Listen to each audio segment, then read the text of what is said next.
In the last lecture, we discussed about the Cauchy's integral formula and its application, and thus we evaluated a number of complex integrations. Today I am going to consider a integration of a function, complex function, which has multiple singular points. That means multiple poles. For example, we consider this function fz by z minus a whole to the power n into z minus b whole to the power m. This function is integrated over a closed path gamma.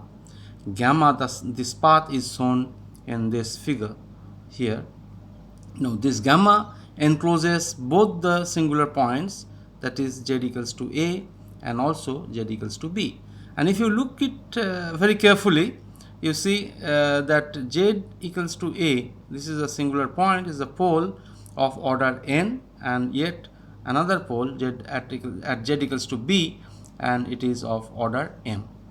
Now this is a very general form. Now we are going to show you a very general approach to carry out this integration or to evaluate this type of integration.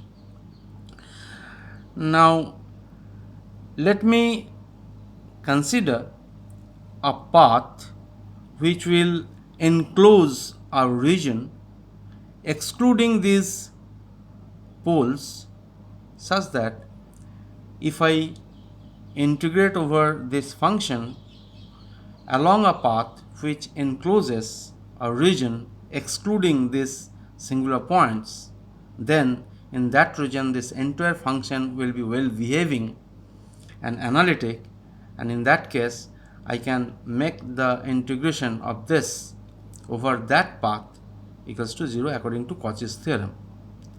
So what I mean is, let us say start from here. Okay, so I am going to travel along a path which will exclude these 2 points. Okay, let me start from here. Let's say I start from a, then go to, say, this is the point b. I am traveling a to b, b to, say, c, and from c I come back to d and then make a round around this. So I came here, I go back this way to c again. So d, say, e, f, and then again d to c, and go this way, say, g, and then say I come here h. From here I come this way, h, say, I, and then make a round over here, h, I, say, j, this point is k, and then come back this way and again go this way, this is, say, L, and finally A. So the path that I travel along this is A to B to C, D, E, F, and then again D, then C to G to H to I, then J, K, come back to I, then H, then L, then A. You see, from in the figure I go from A to B, B to C, C to D, then I travel this way, again D to C, G, H, again up to I, then I, J, K, make a round, I, and then H, and then travel this way to L to A. So this makes the entire path that I travel along. Then I want to integrate this function along this path. Okay, so what I am going to do, I am going to do the integration over this path A, B, C, D, E, F, D, C, G, H, I, J, K, I, H, L, A, and let me name this entire function as f of z. Okay, then I say f of z dz. Okay, now you see the region that I enclosed by this path is basically the region enclosed by gamma, excluding the region bounded by this and the region bounded by this. Now let me name this path as this closed path as, say, tau 1. This is as tau 1, and this path this one along this way, this say tau 2.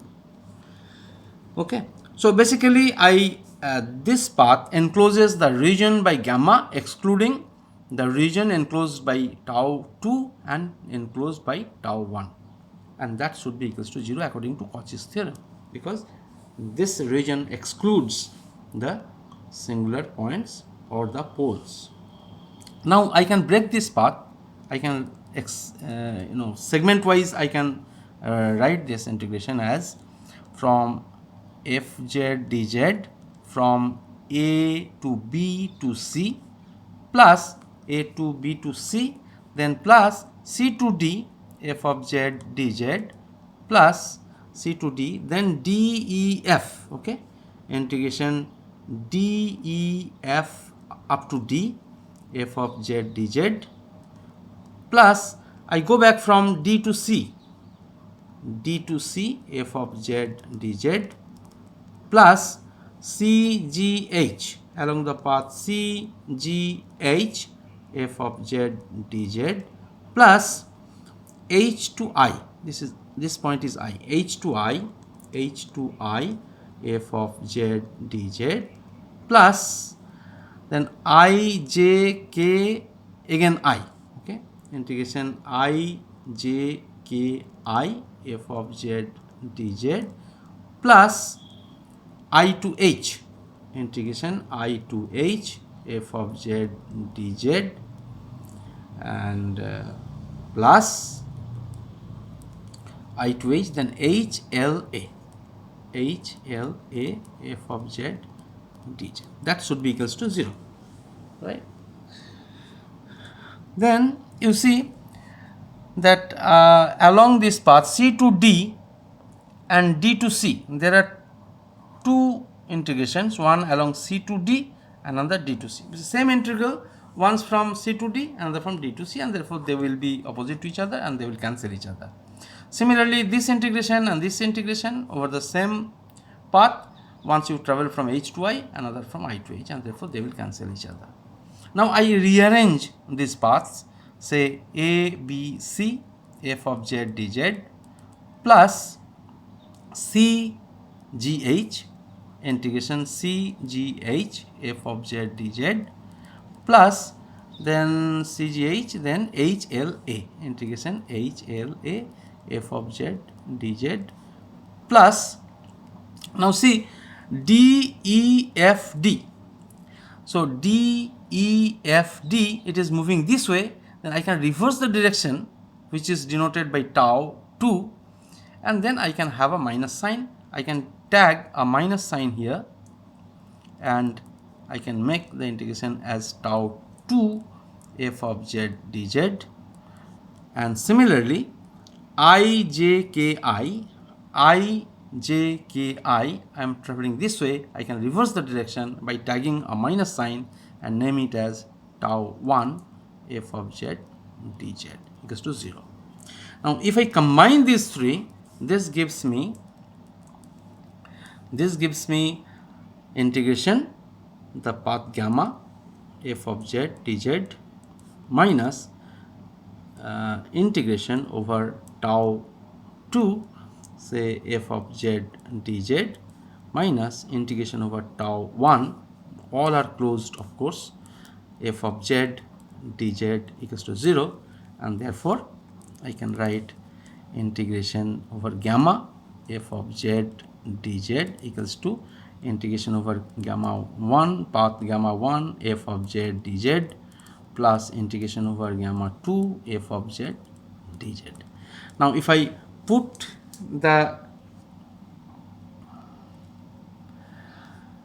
if I can put the full form of f of z, then I can write integration over gamma f of z by z minus a whole to the power n z minus b whole to the power m dz equals to closed over tau 1 f of z by z minus a whole to the power n z minus b whole to the power m dz plus closed integral over tau 2 f of z by z minus a whole to the power n z minus b whole to the power m dz.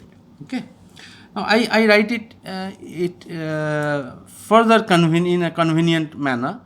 This equals to tau 1.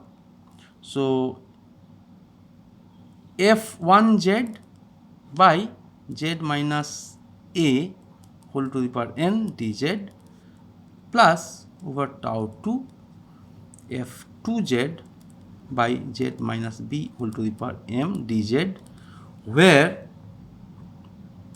f1z equals to f of z by z minus b whole to the power m, and f2z equals to f of z by z minus a whole to the power n.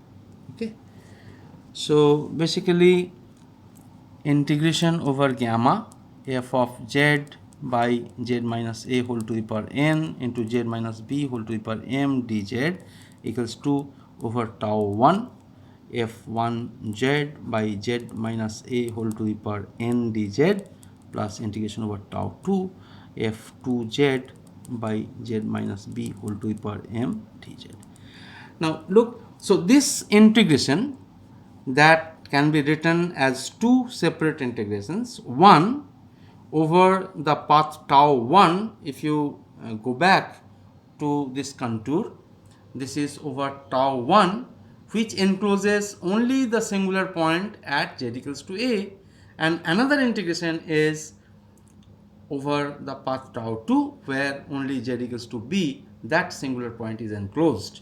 And therefore if this f1z is analytic within the region tau 1 and on the curve tau 1, and z equals to a is included in tau 1, then we can write it as equals to twice pi I by n minus 1 factorial d n minus 1 by d z to the power n minus 1 of f1z and at z equals to a, plus similarly if f2z is analytic in the region enclosed by tau 2 and on tau 2, and also z equals to b is enclosed in tau 2, then this could be written as twice pi I by n minus 1, sorry, this is m minus 1 factorial, then d m minus 1 by d z to the power m minus 1 of f2z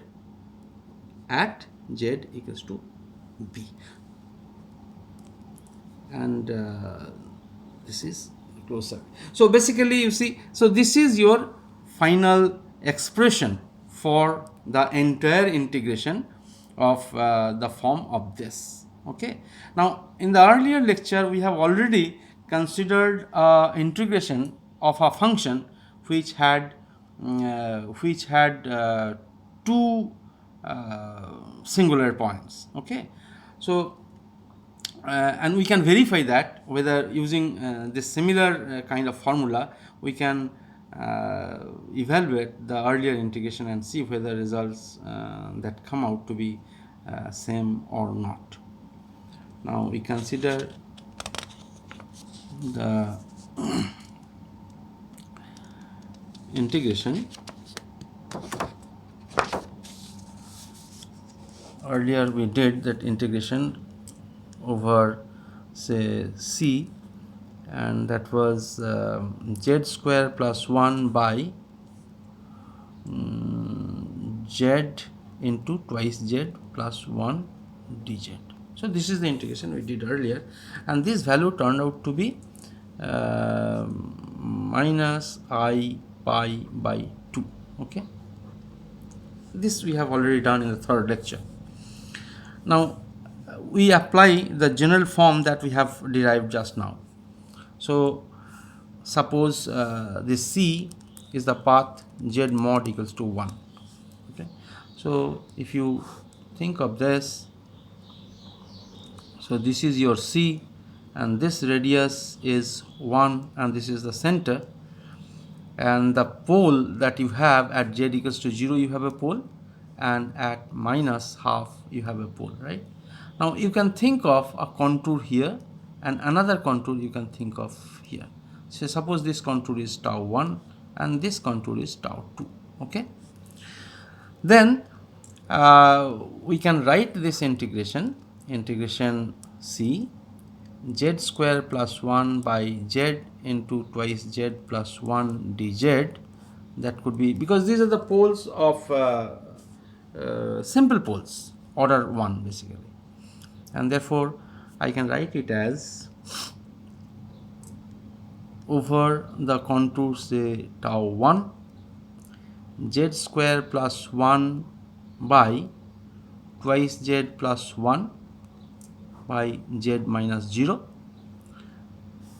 plus over tau 2 z square plus 1 by z by, I can write it as 2z z minus half dz, and here also dz, right?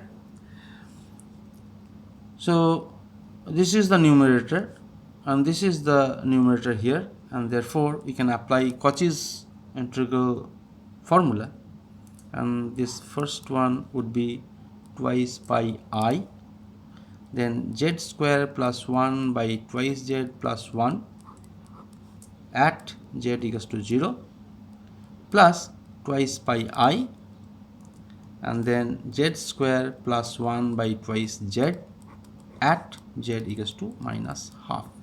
Okay,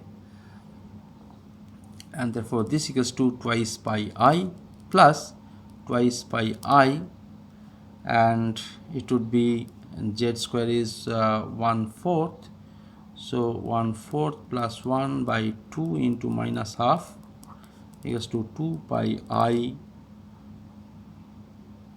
plus 2 pi I into minus 5 by 4 equals to minus I pi by 2. So this is the same result that we obtained earlier.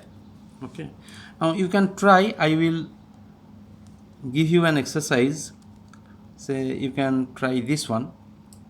Say e to the power z t, t is a parameter, by z square plus 1 whole square dz, and where c is given as a circle, say z mod equals to 2. Okay, so you can write it as integration c e to the power zt by z minus or plus I whole square z minus I whole square dz, right?